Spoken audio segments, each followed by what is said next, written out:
자, 오늘도 뜨거운 이슈를 풀어보는 킹스맨 시간입니다.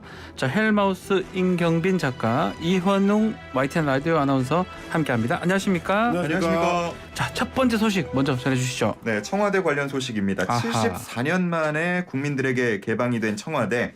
이번에는 화보 촬영지로 사용이 됐습니다. 네. 문화재청이 문화유산 방문 캠페인의 하나로 패션 잡지 보그와 협업을 한 건데요. 총 32장의 화보 사진이 공개가 됐고요. 보면은 청와대 본관과 영빈관, 상춘제, 녹지원 등 다양한 공간이 활용된 것을 볼 수가 있습니다. 한혜진을 비롯한 여러 모델들이 참여를 했는데 문화재청 관계자는 우리 문화유산에 대한 관심이 방문으로 이어지도록 하기 위해 보그와의 협업을 추진했다고 설명했습니다. 한편 탁현민 전 의전 비서관 이번 청와대 화보를 두고 윤석열 정부의 청와대 폐쇄는 절차와 과정, 기대 효과 면에서 모두 실패한 결정이라고 비판을 했는데요. 이미 의전과 경호, 보안, 소통, 업무 연속성, 위기 대응 등 모든 면에서 문제가 발생하고 있다고 지적했습니다. 자, 화보 혹시 보셨습니까? 네, 어제 봤습니다. 아, 어때요? 개인적인 감상으로는 글쎄요, 뭐 그 전에 사실 뭐 고궁들도 네. 이렇게 이제 패션 잡지라든지 뭐 다른 곳들하고 이제 협업해가지고 개방하는 행사나 뭐 사진 촬영 같은 거 많이 했었거든요. 근데 뭐랄까요, 좀 해석을 해왔던 역사가 긴 곳들은 아무래도 좀 이제 능숙하게 할 수 있는 그런 어떤 형식이나 틀 같은 걸 갖고 있는 경우가 많은데 이번에 청와대 같은 경우는 조금 급하게 좀 추진이 된 것 같은 느낌을 좀 지우기는 좀 어려워 보이더라고요. 사진이 뭐 물론 이제 제가 뭐 패션 사진들을 논평을 할 수 있는 뭐 전문가는 아닙니다만 약간 좀 공간하고 좀 떠 보인다는 느낌, 이렇게 착 붙어서 명확하게 뭐 알아듣기 쉽게 이제 해석하고 있는 것 같지는 않아가지고 너무 좀 급하게 추진된 거 아니냐. 그래서 국민 여론상으로 봤을 때는 뭐 그런 어떤 반발에 부딪힐 수 있는 여지를 좀 준 것 같다는 그런 느낌은 좀 있었습니다. 문화재청은 새로운 시도다 이렇게 얘기를 하고 탁현 전 비서관 같은 경우는 국가의 품격이 떨어졌다 이렇게 반응을 보였는데 시도만 봤을 때는 뭐 좋은 시도라고 봐야 됩니까? 일단 뭐 문화재청의 네. 입장을 들어보면 문화유산 방문 캠페인 중에 하나다. 그러니까 한복 패션 화보 촬영을 위해서 뭔가 개방된 청와대를 새롭게 소개를 하고자 네. 이 촬영을 허가를 했다고 하는데 일단은 말씀해 주신 것처럼 이게 오래된 뭐 예를 들어 관광지 같은 곳은 아니잖아요. 그렇죠. 그러다 보니까 이 청와대의 성격이나 앞으로 어떻게 활용할 것인가 이에 대한 국민적 합의가 다 되어 있지 않은, 사회적 합의가 다 되어 있지 않은 상황에서 진행을 하다 보니까 다소 누군가에게는 좀 낯설게 느껴지거나 그 의도가 좀 원래의 취지와는 반대로 그렇게 느껴질 수도 있습니다. 이번에 뭐 반응들 보면은 한복이라고 하긴 했는데 우리가 전통적으로 생각하는 그런 한복은 아닌 것 같아요. 모습은 아니었고 개량 한복 내지 뭐 좀 다른 느낌의 일부 뭐 좀 다소 노출도 있고 뭔가 시스루 같은 그런 장면들도 있어서 그래서 이런 논란들이 계속 더 불거지는 것 같습니다. 특히 네티즌들 사이에 좀 갑론을박이 이어진 것 같습니다. 분위기가 어떻습니까? 이제 뭐 청와대를 역사문화적 공간으로 해석하는 분들이 많다 보니까 뭐 고궁이나 이런 연장선에서 보시는 분들이 좀 있어요. 문화유적이고 이제 역사유적이다라고 보시는 네. 분들은 다소 좀 더 이제 엄숙하게 이 사안을 보는 분들이 있으신데 물론 뭐 문화유적들이나 이제 역사적 공간에 대한 해석들은 다양하게 들어갈 수 있습니다만은 말씀드렸던 것처럼 이 활용 방식에 대해서 아직 국민적 합의가 완전히 이루어지지 않은 상태에서 여러 지금 개방 관련 행사들이 동시에 혹은 뭐 급하게 추진이 되다 보니까 지금 이 이제 청와대 개방 관련된 논란이 처음이 아니거든요. 그 전에는 관광객들이 가서 이제 쓰레기를 그것도 문제가 됐었죠. 너무 이제 많이 방치를 하는 거에 대해서 제대로 관리가 안 되고 있다든지 혹은 뭐 일본 그 총독부 시절에 그 건물을 복원하는 문제를 둘러싸고도 한동안 또 논란이 있었고요. 이런 식으로 그러니까 문화재청이 처음부터 이 역사문화적 공간을 어떻게 국민들한테 공개하고 활용할 건지를 좀 키를 쥐고 움직였다기보다는 대통령실 이전을 급하게 좀 추진한 뒤에 그 후폭풍을 좀 수습하는 것처럼 지금 움직이고 있어서 그런 측면에서는 오히려 문화재청 입장에서도 이 공간을 어떻게 성격 파악을 해야 될지가 좀 명확하지 않은 것 같다. 그러다 보니까 이제 뭐 패션 잡지하고 협업을 하더라도 그렇죠. 예. 그 해석의 어떤 그 수준이나 이런 것들이 기대했던 것만큼 안 나오는 거 아니냐 이런 이제 생각을 하게 되는 것 같고요. 이런 활용 방안을 세울 때는 역시 이제 국민들의 여론을 먼저 수렴하는 게 좀 필요하지 않을까 뭐 그런 생각이 좀 듭니다. 이 논란이 되니까 이 모델 한혜진 씨 저도 좋아하는 분인데 SNS 계정에서 그 내렸더라고요. 예. 왜 내렸죠? 아마 저희가 계속해서 얘기하는 거랑 똑같이 느꼈을 것 논란이 같아요. 되니까. 한혜진 예. 씨 역시 그 이전에 2017 2017년이었나요? 도널드 예. 트럼프 전 대통령 내외가 방문했을 때 그 당시에 초청을 받아서 청와대를 간 적이 있었거든요. 그러니까 이게 무슨 말이냐? 청와대의 성격을 몰랐을 리는 없습니다. 그 공간이 어떤 공간인지 몰랐을 리는 없는데 알겠죠, 당연히. 다만 모르겠습니다. 이번에 이제 공개가 되면서 좋은 쪽으로 그러니까 문화재청이 이야기하는 그 취지대로만 해석을 하고 참여를 하고 또 업로드를 했던 것 같아요. 네. 근데 이후에 논란이 불거지니까 아무래도 뭐 연예인이고 모델 입장에서는 굳이 뭐 계속 올리고 있을 필요는 없었던 것 같습니다. 이게 사실은 다 용산으로의 대통령 집무실 이전에 따른 그 뒤에 일어나는 후폭풍들의 연장선이라고 좀 볼 수도 있는데요. 네. 그러니까 애초에 이제 국방부를 이제 다른 곳으로 이전을 시키고 좀 급하게 용산 집무실로 이사를 한 데다가 그런 어떤 연장선에서 보면 얼마 전에 이제 을지훈련 하는데 네. 이제 국무회의를 그 을지 국무회의로 진행을 하면서 국민 의례를 하는데요. 네. 대통령이랑 뭐 이제 장관들이 이제 국회에 대한 경례를 하는데 공간이 너무 좁은 거예요. 그 공간이 애초에 대통령이 국무회의를 할 수 있을 정도로 그 정도로 만들어 놓은 해가 맞는 게 아니기 넓은 때문에. 공간이 아니다 보니까 예. 태극기가 대통령 바로 앞에 바짝 붙어 있고 아하. 이제 이런 이게 사진을 찍었을 때도 모양이 그 이전만큼 좀 이렇게 멋있게 안 나오는 거죠. 그렇죠. 이런 것들도 결국 이제 급하게 추진해서 공간 설계가 잘 안 된 결과물인 건데 지금 청와대에 대한 활용 방안 같은 것도 마찬가지겠죠. 뭐 시간을 좀 충분히 두고 이제 그런 것들을 추진하면 이런 부작용이 좀 덜했을 텐데 좀 좌충우돌하는 것 같은 느낌이 좀 듭니다. 네. 자, 다음은 민주당 소식인데 또다시 당헌 개정이 문제가 되고 있습니다. 네, 그렇습니다. 최근에 당헌 80조 개정과 관련해서 네. 이른바 이제 이재명 방탄 논란이 있었는데 우상호 비대위원장의 절충한 제시로 이 문제는 조금 일단락되는 듯 어느 정도 넘어가는 듯 보였습니다. 그런데 뒤이어서 권리당원 전원투표 우선 당헌 신설 논란이 불거지면서 또 한 번 잡음이 일고 있는 겁니다. 지금 현재 최고 의사결정기구는 전국대의원대회 의결인데 이보다도 권리당원 전원투표를 우선으로 하는 당원을 신설하려고 하자 이거는 제2의 이재명 방탄용 아니냐 이런 반발의 목소리가 나오기 시작하는 겁니다. 네. 민주당은 특정 후보를 위한 것은 아니다라면서 선을 긋는 입장을 밝혔는데요. 당권 주자인 박용진 후보 일부 강성 목소리만 과대 대표될 것이라면서 지적하고 있었습니다. 네. 자, 조홍천 의원은 히틀러까지 소환을 했더라고요. 네.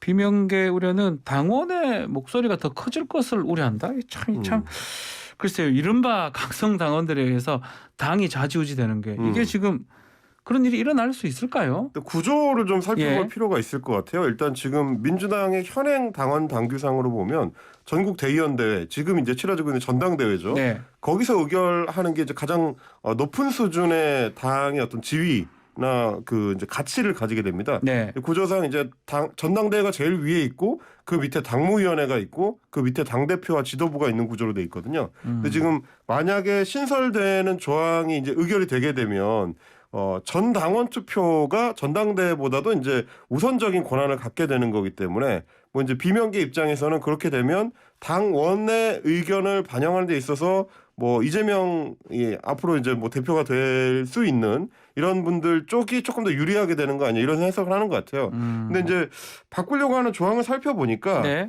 안건을 발의할 수 있으려면 그러니까 특정 안건을 발의할 수 있으려면 권리당원의 10% 이상의 서명이 필요하다라고 돼 있고요. 그리고 이제 그거에 대해서 어떤 그 안건이 올라오게 되면 중앙위원회에서 제적인원의 3분의 2 이상이 의결을 해야 그 안건이 이제 권리당원 전원투표로 이제 붙여지게 되는 겁니다. 네. 근데 이제 이게 이렇게 되면 지금 이제 민주당의 권리당원이 약 120만 명 정도 되는데 최소한 12만 명 정도를 모아야 안건을 올릴 수가 있게 되는 거죠. 네. 그건 이제 통과되는 건 아니고 올릴 수 안건이 있는 올릴 거. 수 있게 되는 예. 겁니다. 근데 그것만 하더라도 상당히 쉽지 않은 게 얼마 전에 민주당의 이제 당원 그 소위 80조 예. 그거를 사실 당원들 그 중에서도 뭐 개딸들 중심으로 한 친 이재명계 당원들이 굉장히 강력하게 추진했음에도 불구하고 10만 명까지 모으지를 못했어요. 한 7만 명 정도에서 안팎에서 이제 결정이 됐는데 네. 그런 거를 보면 이게 생각보다는 안건을 보이하는 요건 자체가 간단하지는 않다. 그리고 이제 그게 최종적으로는 승인을 받으려면 절반 이상의 당원들이 찬성을 해야 되는 거기 때문에 이 사안이 막 그렇게까지 항상 항시로 일어날 수 있는 문제일까라는 부분에 대해서는 좀 내용을 좀 세부적으로 뜯어볼 필요가 있는 것 같습니다. 이 질문을 하지 않을 수가 없어요. 지금 민주당 같은 경우는 특히 국민의와 다르게 대의원이 지금 과대 대표가 되고 있거든요. 네, 간선이잖아요. 당원은 직접으로 당원이고. 그렇습니다. 오는 게 정당하다고 봐야 됩니까? 그러니까 이제 사실은 이게 국가로 치면 이제 국민투표에 대한 얘기를 하는 건데 네. 뭐 아시다시피 국민투표가 헌법상 권한으로 적혀 있긴 하지만 쉽게 소집되기도 어렵고 헌법 너무 어렵게 돼 있죠. 굉장히 어렵게 돼 있죠. 이제 네. 이것도 사실은 생각하는 것처럼 이제 간단하게 만들 수 있는 건 아닌데 지금까지 그 소위 이제 민주당이 대선에서 패배한 이후에 꾸준히 추진해왔던 맥락들이 당원이나 국민 여론이 당의 결정 사안에 더 많이 좀 반영될 수 있도록 해야 된다. 네. 그러면서 이제 예로 들었던 게 뭐 국민의힘 같은 경우는 대통령 후보 경선 때나 아니면 당 대표 경선 때도 여론조사를 5대5의 비율로 당심하고 이제 비슷하게 반영을 하려고 하는데 그런 어떤 적극적으로 좀 넓히는 문호를 넓히는 노력이 필요하다라는 얘기가 있어 왔습니다. 지금 이제 뉴스킹께서 지적해 주신 것처럼 지금 이제 민주당 같은 경우는 대의원들의 투표의 그 어떤 힘이 네. 기존의 당원들에 비해서 뭐 한 30, 40배 정도 되는 걸로 지금 나오고 많은 있는데 60배 이상이다. 그렇습니다. 이제 근데 이제 당원들 입장에서 봤을 때는 대의원들이 실제로 누가 선택이 되는 거고 어떤 과정을 거치는지를 좀 납득하지 못하시는 분들이 많거든요. 주로 네. 이제 당협위원장들 중심으로 각 지역구에서 결정이 되다 보니까 그런 부분에 있어서는 투명성을 높이기 위해서도 당원들의 권리 확대를 하는 게 필요하지 않느냐 뭐 이런 의견들이 나오는 것 같습니다. 어쨌든 간에 이 당대표가 이재명 후보가 유력한 상황입니다. 이런 상황에서 사당화 이 논란이 좀 다시 불거질 것 같기도 하고요. 이거 포함해서. 네, 뭐 일단 전당대회까지는 그 사당화 논란은 아마 계속 가지고 되겠죠. 가야 되는 문제가 네. 아닐까 싶고요. 그렇기 때문에 어제 뭐 박성준 의원 출판기념회에 참석한 자리에서도 이 기자들이 이 관련한 질문을 하니까 뭐 특별한 입장 밝히지 않고 대답하지 않은 모습이었습니다. 네. 뭐 아마 따로 언급을 하지 않더라도 특별히 유불리한 건 없을 것 같아서요. 예. 그리고 이제 그 이재명 후보 같은 경우는 사실상 당 대표로 가는 데 있어서 뭐 확정적이다라는 의견들이 많다 보니까 네. 오히려 이제 당 대표 이후를 좀 준비하는 듯한 발언들을 최근에는 많이 하고 있어요. 뭐 얼마 전에 80조 개정 논란 때에도 네. 오히려 이제 지지층들을 좀 달래는 발언을 했었고요. 그게 이제 꼭 개정되지 않더라도 이제 큰 문제가 없을 것이다. 이제 이렇게 달래는 모습을 보이기도 했고 이번에 이제 개정안에 대해서도 말씀하신 것처럼 직접적으로 의견을 안 밝히면서 가능하면 이제 당원들 의견이 많이 반영되는 당 운영이 되면 좋다라고 이야기를 했거든요. 네. 결국은 이게 어떻게 보면 이제 당의 이 신주류가 될 이재명계와 구주류였던 이제 비이재명계 사이에 신뢰관계가 없기 때문에 만들어지는 계속 일어나는 일 문제입니다. 같아. 못 믿겠다는 거겠죠. 그러니까요. 그러니까 사실 이제 서로가. 비주류에서 예. 주장하는 거는 말하자면 당원들을 믿을 수 없다는 당원을 못 얘기인 믿으면 거고. 누굴 믿어요? 물론 그 중에서도 강성당원이라고 예. 지칭하고 있습니다만 예. 이재명 후보가 지금 이제 전당대회에서 80% 가까운 그러면- 득표를 하고 있는 상황에서는 그러면 결국 당원들을 못 믿는다는 얘기랑 그렇죠. 같은 거라서 그게 결국은 그래 어느 보이죠. 한쪽이 당권을 잡게 되면 다른 쪽을 뭐 박해할 것이다. 혹은 뭐 이제 공천에서 나를 살려주지 않을 것이다. 이런 식의 이제 불신이 있기 때문인데 그렇죠. 네. 이 부분에 대해서는 결국 이제 앞으로 대표가 될 것이 이제 확실시되고 있는 이재명 후보 입장에서는 상당히 염두에 두고 치유를 해 나가야 될 불신 문제가 아닌가 싶습니다. 알겠습니다. 자, 어제 한 언론 보도에 따르면 윤석열 대통령 자택 그 아크로 비슷하죠. 대통령 전용 헬기가 착륙할 수 없는 것으로 확인이 됐습니다. 네, 뭐 이전에도 이게 검토가 된 바는 예. 있다고 알려졌지만 이번에는 소방청 자료로서 확인이 된 건데 그러니까 헬기장이 있긴 있습니다. 예. A동과 C동에 있긴 있는데 여기는 로프를 이용한 인명구조 정도는 가능하지만 아하. 착륙할 수 없는 상황이고 윤석열 대통령이 거주하고 있는 B동은 이 헬리포트라고 하죠. 헬기가 예. 착륙할 수 있는 공간 자체가 없는 것으로도 전해지고 있습니다. 그렇다 보니까 안보 공백에 대한 우려가 당연히 나오고 있고요. 뭐 경호처 관계자는 뭐 필요한 경우에는 사저 인근 평지를 이용하는 게 기본 원칙이라고 말하긴 했는데 뭐 일단 그런 상황입니다. 자, 지금 그렇다면 뭐 이 지적도 있었어요. 헬기 이용이 대통령 자택에서 불가능하다. 그래서 관저 아니면 거기 자택에서 하는 게 맞냐. 이런 게 계속 얘기가 됐었는데 공식적으로 확인된 게 이 자료가 처음인 것이죠. 그렇습니다. 지금 처음 소방청에서 공식 확인을 한 거고요. 이게 이제 닥터 헬기라고 해가지고 소방청에서 운영하는 헬기가 대통령 전용 헬기보다 사이즈가 좀 더 작고 가벼워요. 네. 근데 그런 소방청 헬기도 지금 아크로비스타 옥상에는 내릴 수가 없는 상황이기 때문에 대통령 전용 헬기는 당연히 못 내리는 거고요. 네. 근데 이제 문제가 되는 게 뭐냐면 지난번에 이제 폭우 피해가 집중됐을 때 그렇죠. 그때 말로는 뭐 헬기 부르려 했다 했잖아요. 맞습니다. 이제 대통령실에서 밝혔던 의견은 저녁에 늦게라도 이제 헬기를 불러서 이제 가야 되느냐 이제 이걸 검토를 했는데 네. 주민 피해가 우려가 돼서 이제 이거를 하지 않기로 했다라고 밝혔었는데 지금 보면 그게 자칫하면 거짓 해명인 거 아니냐라는 얘기가 나올 수밖에 없는 거거든요. 거짓이거나 몰랐거나잖아요. 그러니까요. 근데 사실 둘 다 문제죠. 만약에 대통령 전용 헬기가 옥상에 내릴 수 없는 거를 몰랐다면 그러면 실제로 더 심각한 비상 상황이 발생했을 때는 그제서야 아이고 못 내리는 거는 큰일 났구나 할 수 있는 건 아니지 않습니까? 네. 대통령의 행보라는 거는 이제 언제 어느 때에 비상 상황이 발생할지를 알 수 없는 거기 때문에 그렇죠. 항상 100% 준비가 된 상태여야 되는데 심지어 지금 대통령실은 거기에 헬기가 실제로 내릴 수 있는지 없는지도 몰랐다는 얘기가 되는 거기 때문에 이건 아주 심각한 문제가 될 수 있는 거고요. 어떻게 보면 이 굉장히 좀 안일한 안보 의식을 보여주는 게 아닌가.